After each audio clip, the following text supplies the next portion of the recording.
mga kabalbon, panibago naman tayong adventure. Ito ulit sa dating spot sa Pamana Beach Resort.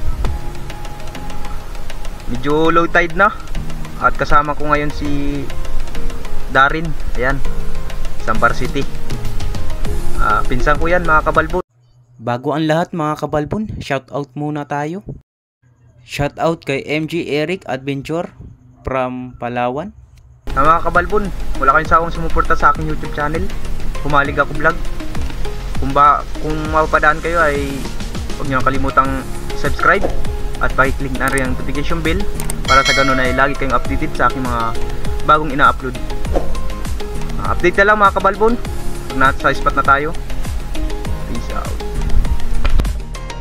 Ito mga kabalbon, bumungad sa atin ang isang saging ating titirahin. Huli kabalbon, ayun, nadali natin ng saging-saging or tagpian kung tawagin dito sa amin. Ayos to, malaki na to mga kabalbon. Grabe ang mga dumaan ditong bagyo mga kabalbon, lalo na ang pipito. Sobrang lakas.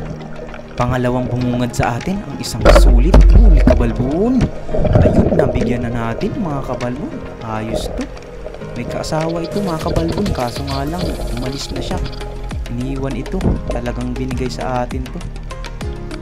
Bumaba sa katabihan ng mga sulit mga kabalbon, gawa na ang bagyong pipito. At ito naman ang isang manitis. Huli kabalbon, nadali natin ang isdang balbasin mga kabalbon. Ayos to, malaki na. Sisibabaan na dito sa hibasanan mga kabalbon ang malalaking isda. Ayos to, gawa ito ng bagyong pipito. Sa part na ito mga kabalbon, may nakita tayo ditong tibubok.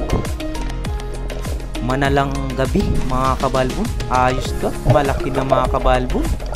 Kwartang linaw ka na bukas. Ayan, ating bibiluan at titirahin na natin yan mga kabalbon. Huli kabalbon. Ayan, malaking tibugok kung tawagin dito sa Humalig. Ayos to, sana'y marami pang makuha kung ganito mga kabalbon. Yan, kwartang linaw na. Sa part na ito mga kabalbon, may nakita tayo ng kanoping ating bibig. Huli kabalbon. Yun, nahuli natin ang kanoping or bukawing kung tawagin dito sa amin mga kabalbon. Ayan, ayos at malalapad ang mga isda dito. Gawa ng bagyo, tumabi ang malalaking isda dito mga kabalbon. Ayos to. Dito mga kabalbon may isang balawis. Huli kabalbon. Ayan, nakatago sa kulapo mga kabalbon. Ayos at malalaki ang mga balawis na nandito sa kulapuhan mga kabalbon. Kwartang lilaw na ito. Ayos na ayos. Sa pitilya to mga kabalbon, malalapad na balawis. Sa part na ito mga kabalbon, may napansin tayo dito isang turos, ating bibigyan yan. Huli kabalbon. Ayun, nahuli natin. Yan ang isang turos. Itong mga kabalbon, masakit din ito makatinik. Parehas lang ng mga danggit or balawis mga kabalbon. Sa part na ito mga kabalbon, may napansin tayo ditong buntingan or danggit. Ayan, binigyan na natin siya. Ayos to, malalapad mga kabalbon. Kwartang linaw ka na. Ayos na itong pandaradaing mga kabalbon. Mahal kaya ang kilo na ito pag dinaing na. Ayos to, kwartang linaw na. Salamat sa Panginoon kasi binibiyayaan tayo ng mga islang ganito. Ay ito pa mga kabalbon, buntingan na naman na malapad. Ayos to, kwartang linaw na ito. Aba, pumulupot pa sa aking hago mga kabalbon. Ayan o, parang turumpo. Pero matanggal din natin yan mga kabalbon. Sa part na ito mga kabalbon, may nakita ako ditong shell. Ang laman ay umang na dagat mga kabalbon. Ayan o, kakaibang umang nabubuhay sa tubig.